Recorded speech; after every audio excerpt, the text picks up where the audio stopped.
Rachel stirred in bed, the soft light of early morning filtering through the curtains. The air smelled faintly of lavender, a scent that always reminded her of their honeymoon. She stretched, glancing at the clock. It was their anniversary. 12 years. She could almost hear the words from their wedding vows echoing in her mind. "I'll love you forever." She smiled softly, though there was a catch in her chest. The smile felt more like a reflex than true happiness. Eric, still asleep beside her, was an unfamiliar shape. His broad shoulders, once a comforting presence, felt like a wall between them now. It had been months since they last spoke with any warmth. She had tried so hard to spark the connection they once had, but it seemed like the distance between them had only grown. His affection had turned into something distant and calculated. She refused to confront it. Maybe today would be different. A sudden pang of longing washed over Rachel.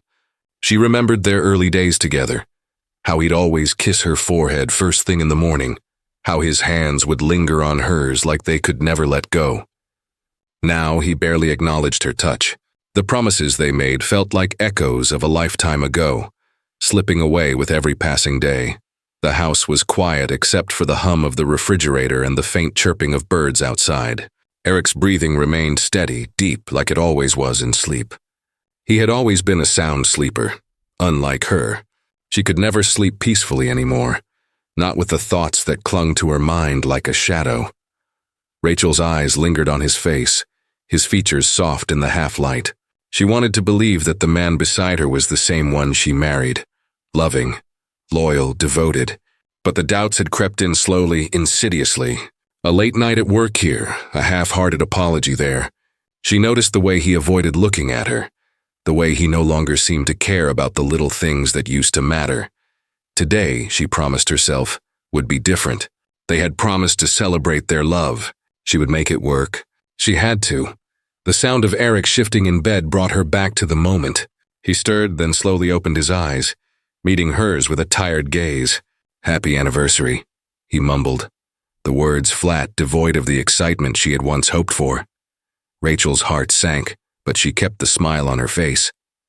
"Happy anniversary, Eric."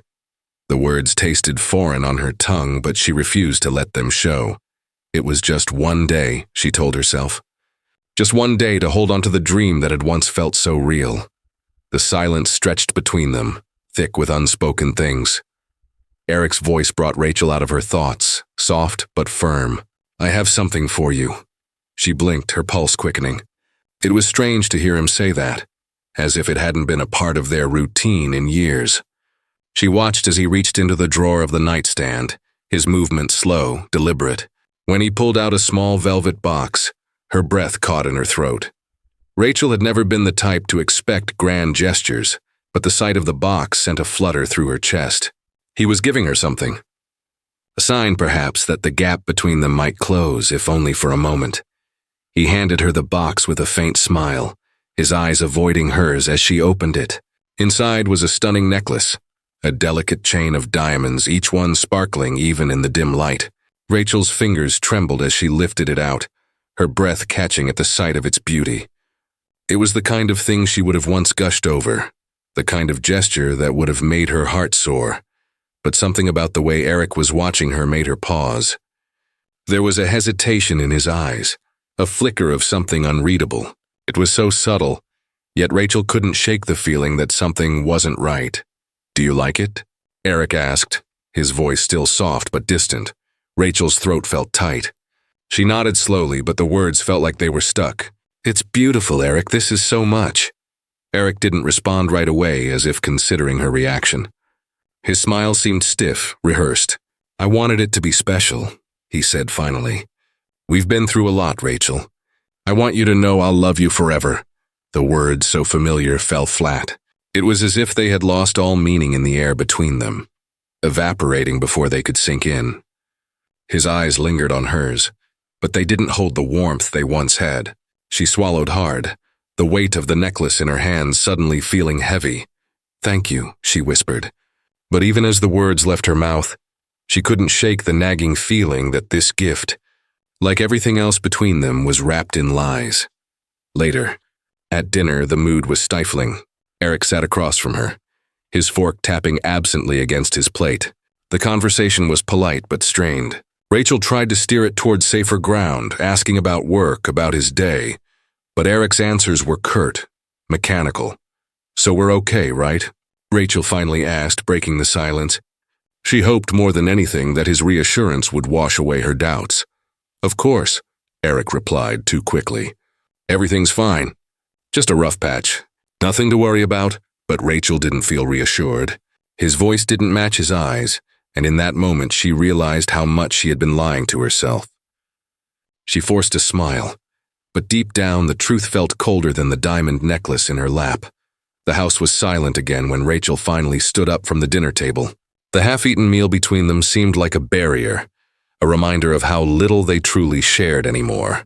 She excused herself with a quick smile, but it felt hollow. The evening had been a blur of strained pleasantries, of questions she dared not ask, and answers that came too easily. Eric had been distant all night, but now, in the quiet of their bedroom, the weight of his indifference seemed unbearable. Rachel moved toward the bathroom, instinctively running a hand through her hair as she passed the mirror. She stopped. The reflection staring back at her wasn't the woman she recognized. It was a version of herself caught between the woman she used to be and the one she was becoming. Lost. Uncertain. She reached for the sink, gripping the edges as if it might anchor her to something solid. The mirror never lied. She hadn't realized how much time had passed since she truly looked at herself. Not just as a wife or a mother, but as Rachel. The woman who had once believed in the promises of love, in the idea that time would only deepen their bond. She tried to remember the last time Eric had made her feel beautiful. Not just in the passing glances of routine affection, but in the way he had once looked at her. Eyes full of admiration, of desire. There had been a time when their connection felt effortless. Their love had been like a flame, warm and intense. In the early years, every touch, every word spoken between them felt like a promise of something eternal. It was passionate and raw, the kind of love that consumed and thrilled. They hadn't needed words to communicate then. Everything had been understood in a glance or a kiss. But now, as Rachel stared into the reflection of a woman she no longer recognized, memories began to flood back. She saw herself young and hopeful walking down the aisle. She saw Eric's face glowing with love and certainty. She had believed him. She had believed them. The transition from passion to indifference hadn't happened overnight. It had been subtle, creeping in like a shadow in the corners of their life. The late nights, the unexplained absences, the moments when Eric seemed distant, those had been the cracks. She had noticed them, but had chosen to ignore them, hoping they were just phases, just temporary strains that would heal in time. But they hadn't healed. Rachel closed her eyes, the heaviness of the memories pressing down on her chest. A recent argument replayed in her mind, her words pleading for his attention, for his affection. His cold response, "You're overreacting, Rachel." Those words had cut deeper than any silence could.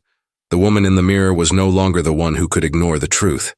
She was a woman who knew what was at stake and felt a growing terror that the love she had fought for, the love she had built her life around, was slipping through her fingers. Her eyes met her reflection one last time. She barely recognized herself, but somewhere deep inside, she knew she had to face what was coming, even if it meant breaking her own heart. With a slow breath, Rachel turned away from the mirror and walked toward the bed. Tomorrow, she would confront Eric. The silence between them had gone on long enough. The house was still when Rachel descended the stairs, her bare feet silent against the hardwood. She had planned on getting a glass of water, something to calm the restless anxiety that had been gnawing at her all evening.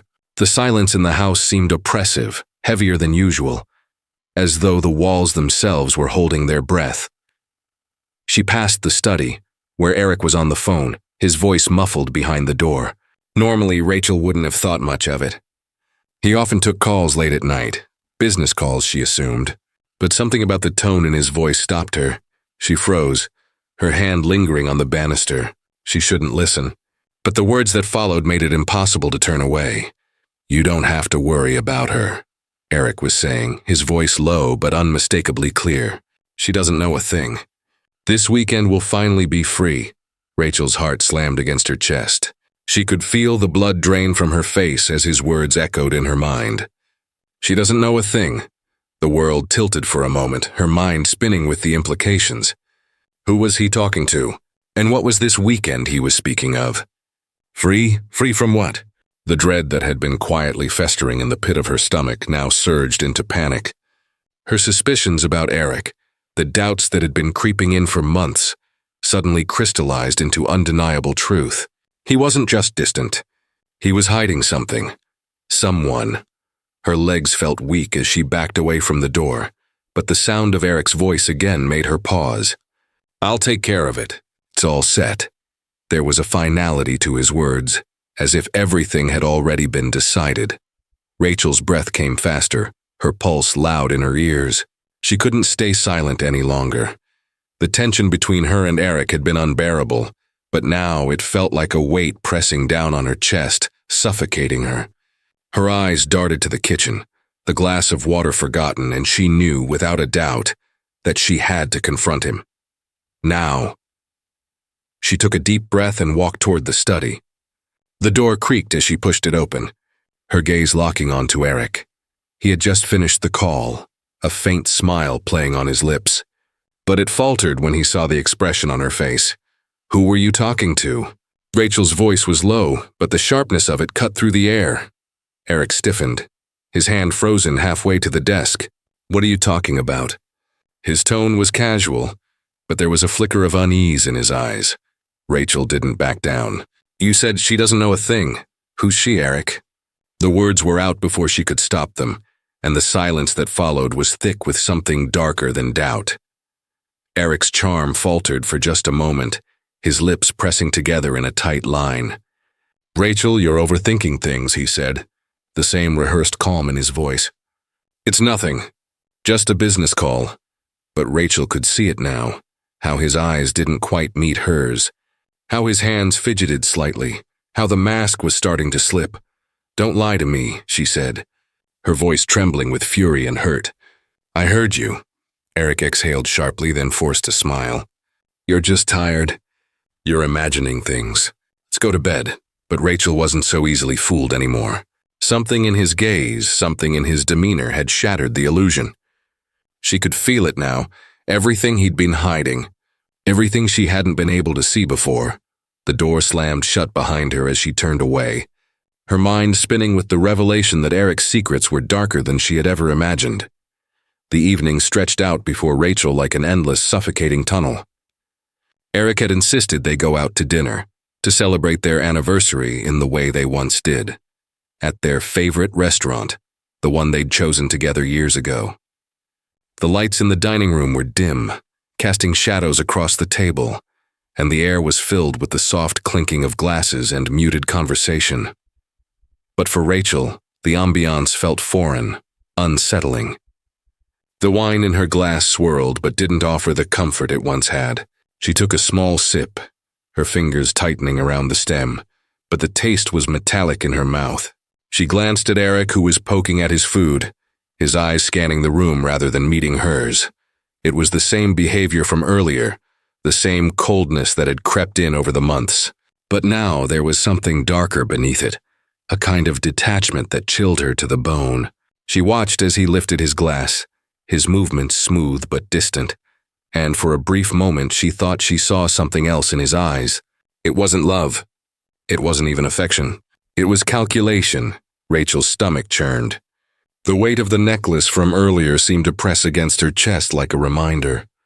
A gift that had been so carefully chosen. A gift with too much weight. She wanted to ask him about the phone call. To demand the truth about the woman he had spoken to. About the plans he had made without her. But her voice caught in her throat. Part of her was terrified of what the truth might mean. The other part feared what would happen if she pushed him too far. So she sat in silence, picking at her food, pretending to be a part of the night, pretending that everything was still fine. She forced a smile when he spoke, but it felt stiff, unnatural. "You're awfully quiet tonight," Eric commented, his tone more curious than concerned. "I'm just tired," Rachel replied, her voice thin as though the words themselves were fragile. Eric nodded absently, his gaze drifting to the window. "It's been a long week. You've been working late, haven't you?" The question seemed innocent enough, but Rachel could feel the weight of it. She hadn't been working late, not recently. Not as often as he had. He was probing, but for what? The rest of the dinner passed in an uncomfortable silence, the air between them thickening with every passing moment. Eric's attempts at conversation were hollow, and Rachel's answers were measured, as though she were walking on eggshells. Each word felt like a test, and she wasn't sure who was testing whom. As the dessert plates were cleared, the tension was almost unbearable. Rachel excused herself to the bathroom, needing a moment to breathe. Her reflection in the mirror seemed alien to her, her face pale, her eyes wide with confusion and fear. The person staring back at her was not the woman who had laughed and joked with Eric in the past. This woman was a stranger, a woman who was becoming increasingly unrecognizable to herself. A sudden crash of glass in the restaurant, the shattering of a wine glass on the floor, sent a jolt through her, snapping her back to the present. She glanced toward the door. Something felt off. When Rachel returned to the table, Eric was no longer where she had left him. He stood by the window, his back to her, looking out into the darkening night. The tension between them had grown unbearable, and now Rachel couldn't shake the feeling that something terrible was about to unfold. She walked toward him slowly, her heart pounding. She had come here to confront him, to demand answers. But as she reached out to touch his shoulder, she hesitated. The silence between them was suffocating, the air thick with the weight of unspoken truths. "Eric?" Her voice was soft, almost too soft, as if she feared the response that might follow. He turned slowly, his expression unreadable. "We should go." His words were cold, final. Rachel's pulse quickened. Whatever was coming next, it was already too late to stop. The drive home was quieter than usual, the weight of the evening hanging heavily between them. Eric's silence spoke volumes, and Rachel could feel her stomach churn with the growing sense of unease that had been simmering all night. When they reached the house, he barely looked at her as he got out of the car, moving toward the front door. With a mechanical efficiency, she followed behind, each step feeling like an eternity. Inside, the house was cold. The lights in the living room flickered slightly, casting odd shadows on the walls. Rachel's eyes moved instinctively to the table where the gift lay, his anniversary present, the one he had given her earlier in the evening. The necklace. The moment she picked up the velvet box again, her fingers trembled. She hadn't wanted to look at it, hadn't wanted to acknowledge it. The weight of it felt off somehow. She opened the box with a small, steady breath, revealing the necklace, its diamonds glittering in the dim light. It was beautiful, more luxurious than anything she could have imagined. The delicate chain shimmered as if it had been crafted from the very stars themselves. But as her fingers traced the smooth surface of the piece, something caught her attention. The necklace felt too heavy for its size, as though it held more than just precious stones within its design. Her brow furrowed. The craftsmanship was flawless, but there was a subtle irregularity in the design. A small, hidden latch at the back of the clasp. Curiosity gnawed at her, and against every instinct telling her to put it down, Rachel carefully unlatched the clasp. The hidden compartment inside revealed itself, small, barely noticeable, but enough to raise her pulse. Her fingers brushed over the compartment's edge, and in that instant something cold and metallic slipped into her palm. It was a vial, so small it could have been mistaken for part of the necklace itself. Rachel stared at the vial in her hand, her breath coming shallow and quick. It was filled with a liquid, clear, almost invisible. She felt a cold dread coil in her chest, her thoughts racing faster than she could process them. This wasn't just a gift. It wasn't just jewelry. Her eyes darted toward Eric, who was standing near the window, looking out into the dark yard. He hadn't moved, hadn't said anything since they'd entered the house. She couldn't tear her gaze away from the vial in her hand, feeling the weight of it like an anchor pulling her down. Eric's voice cut through the tension, flat and emotionless. "Do you like it?" Rachel didn't respond immediately. Her throat was tight, the words too heavy to speak. She had no idea how to react. The necklace, the vial, everything about this moment was wrong, and yet she still found herself admiring the piece in her hand, the diamonds sparkling like the promises he had once made to her. The room felt colder now, the walls closing in. As she reached for the necklace again, the truth began to settle in, slow and suffocating. This wasn't love. This wasn't an anniversary gift. It was a trap, Eric. Her voice was barely a whisper, the truth finally beginning to seep into her bones. She couldn't pull her eyes away from the necklace, the vial still resting in her palm. Eric turned toward her, his face unreadable, his eyes cold and distant. "Put it on," he said softly. A chill ran down Rachel's spine as she stood frozen in place, the weight of what was unfolding settling over her like a dark cloud. Rachel's fingers shook as she fastened the necklace around her neck. At first, the weight felt insignificant, just another piece of jewelry. But as the minutes passed, the air in the room seemed to grow thick and her head began to ache. It started as a dull throb behind her eyes, then spiraled into a piercing sensation, like a knife twisting inside her skull. She tried to shake it off, but the nausea soon followed, rising from her stomach like a tidal wave. She gripped the edge of the table, her knees going weak, and the room swayed around her. Her vision blurred. "Eric," she whispered, her voice weak, barely audible. He was still standing by the window, his face obscured by shadows. He didn't move, didn't speak. The coldness in the air deepened, as if the room itself was closing in on her. Rachel's breathing became shallow as she stumbled toward him, her legs unsteady. "Eric, something's wrong," she gasped, her hand reaching out to him. But it felt like it was moving through molasses. The world seemed to tilt at an impossible angle. "Just sit down," Eric said calmly, his voice distant. He didn't come to her aid. He didn't even look her in the eyes. "You're probably just tired." "Tired?" Rachel managed a dry laugh, the room spinning around her. She could barely stand, her body betraying her. She felt something wet at the back of her throat, and before she could stop it, she retched violently, vomiting onto the floor. Her stomach churned in protest and her vision went dark at the edges. Eric's voice was almost too soft, too careful. "I'll get you some water." But his words felt hollow, detached. He didn't hurry to help her, didn't seem concerned at all. She collapsed onto the couch, trembling, as the nausea continued to swell. Her hand still gripped the necklace, but now it felt like a cold, foreign object around her neck. It wasn't just the dizziness that frightened her. It was the growing realization that the necklace was causing this. The piece of jewelry that had seemed so beautiful, so perfect, was the thing that was poisoning her. Her breath came in ragged gasps, and she managed to push herself off the couch, her legs trembling as she stumbled toward the bathroom. The world around her was spinning, like she was caught in a whirlwind, her body barely holding on. A flash of memory hit her, a moment from their honeymoon, a time when Eric's affection had felt so intense, so overwhelming.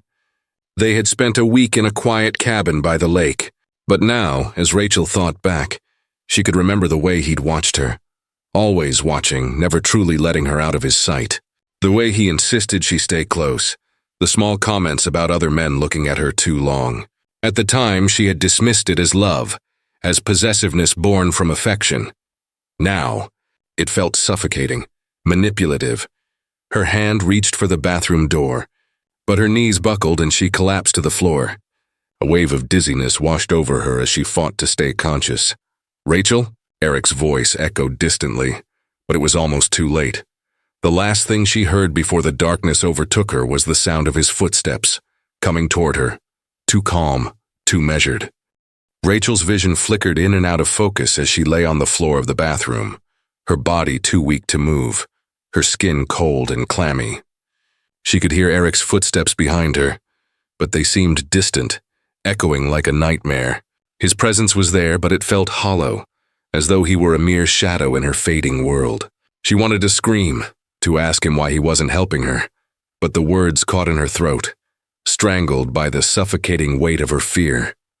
When he finally spoke, his voice was too calm, too detached. "You should have just rested. You're not used to wine, Rachel." He didn't kneel beside her or offer any kind of support. He stood there, watching her, his gaze distant, like he was observing something far less important than his wife. Rachel tried to sit up, her limbs trembling with the effort. Her head spun, nausea clawing at her throat. "Eric, please," she whispered, her voice barely a sound. "I can't breathe, I don't feel right." But Eric didn't move toward her. He simply watched, his face expressionless, his eyes like cold glass. She felt as if he were standing on the other side of a vast, uncrossable chasm, his humanity slipping away with every passing moment. She could see the distance in his eyes, a quiet emptiness that hadn't been there before. Her body felt like it was failing her, each breath a struggle. She wanted to crawl to him, to demand answers, to scream at him for the cruel indifference that had replaced the man she had once known, but her body wouldn't obey. She couldn't fight against it anymore. A flashback washed over her, a memory from their honeymoon. Eric had been so attentive, so full of life and love.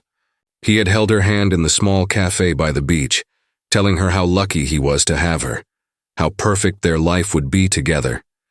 He had kissed her with a tenderness that made her feel like she was the only person in the world. Back then his touch was soft, reassuring. He made her feel safe, cherished, but now that tenderness had turned into something controlling.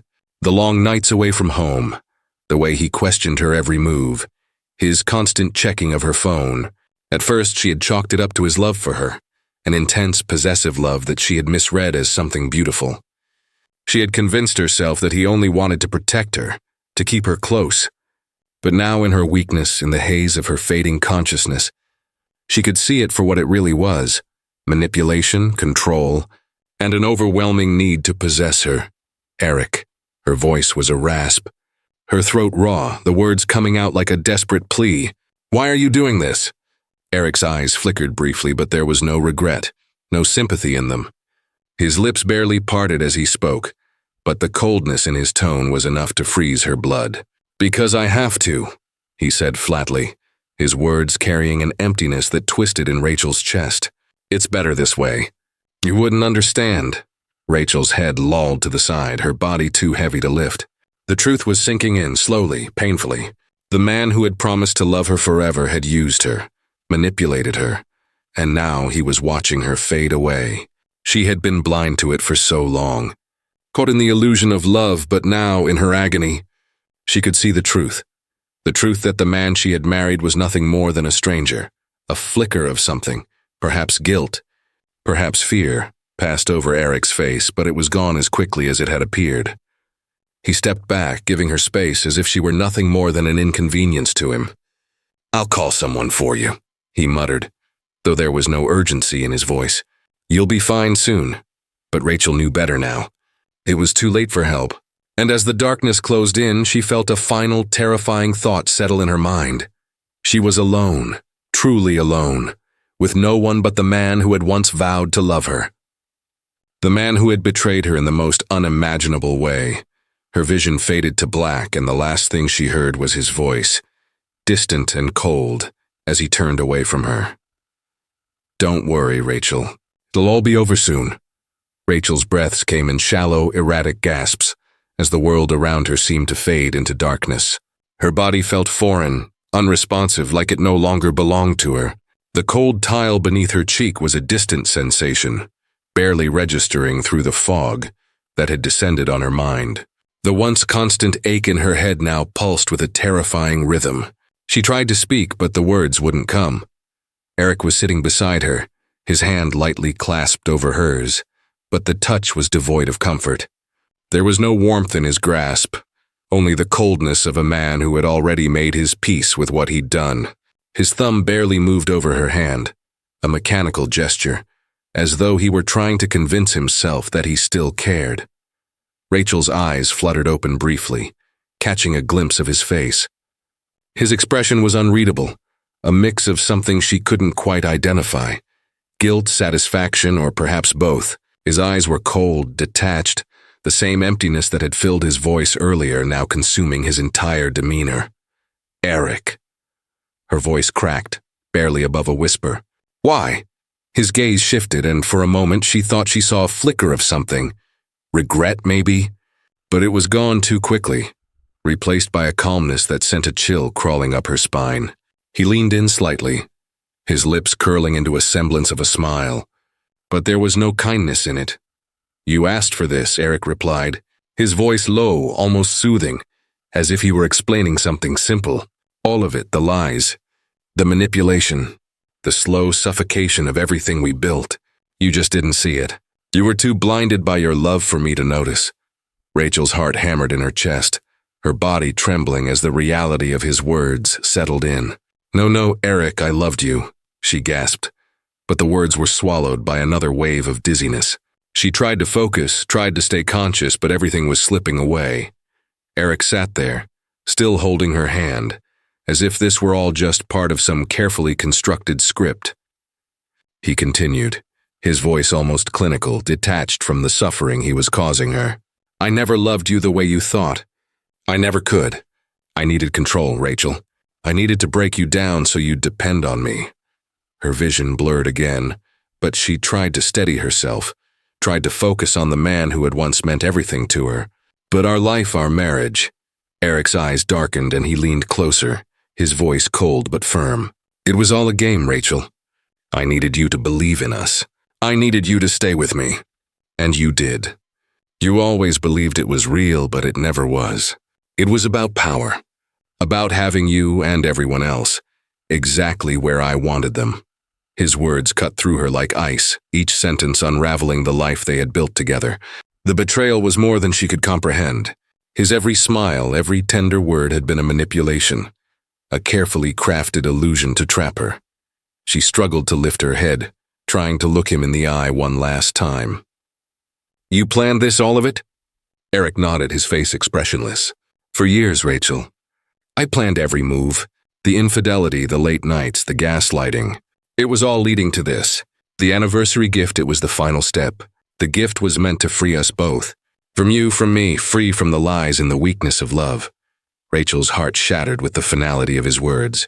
She could feel her breath growing more labored, her body slipping away from her, and the realization hit her like a tidal wave. The man she had loved, the man who had promised to cherish her forever, had never loved her at all. The last shred of her strength faltered as the darkness took over, and her eyes fluttered closed. Before everything went black, she heard Eric's voice again, distant and detached.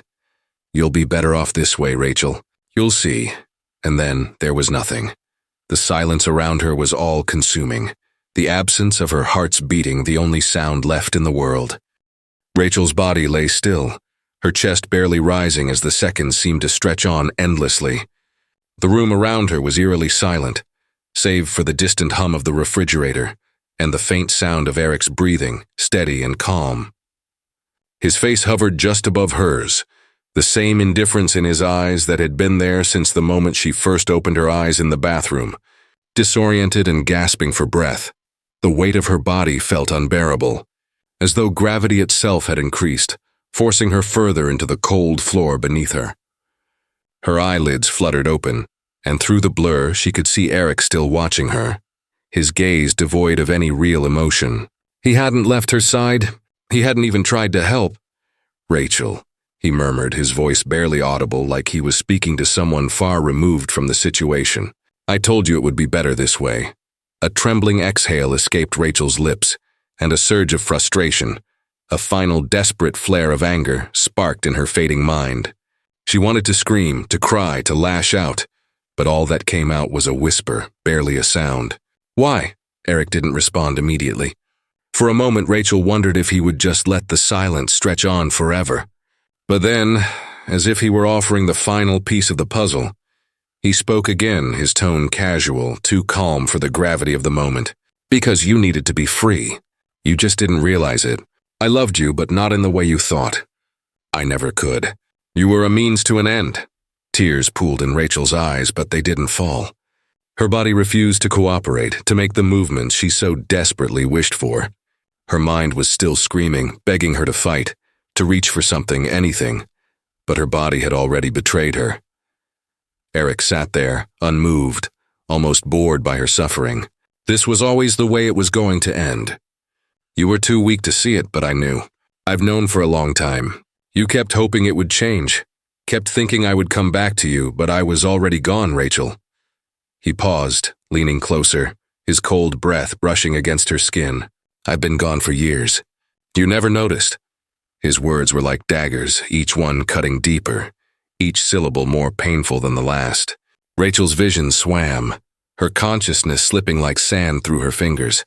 Every second was an eternity, She could feel her heartbeat slowing, each pulse growing weaker. Her body no longer had the strength to fight the inevitable. She had no strength left to even lift her eyelids.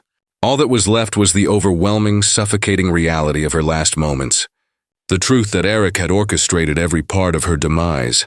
"Rachel," Eric said again, this time softer, though there was no true warmth in his voice. "You'll be free now, and so will I." The darkness closed in, swallowing her whole. She couldn't fight it anymore. Her final breath left her body in a soft, tremulous sigh, and with it all the anger, all the betrayal, all the love she had once felt for this man vanished into the silence. Eric remained still, watching her for a moment longer. Then with a quiet exhale, he turned away.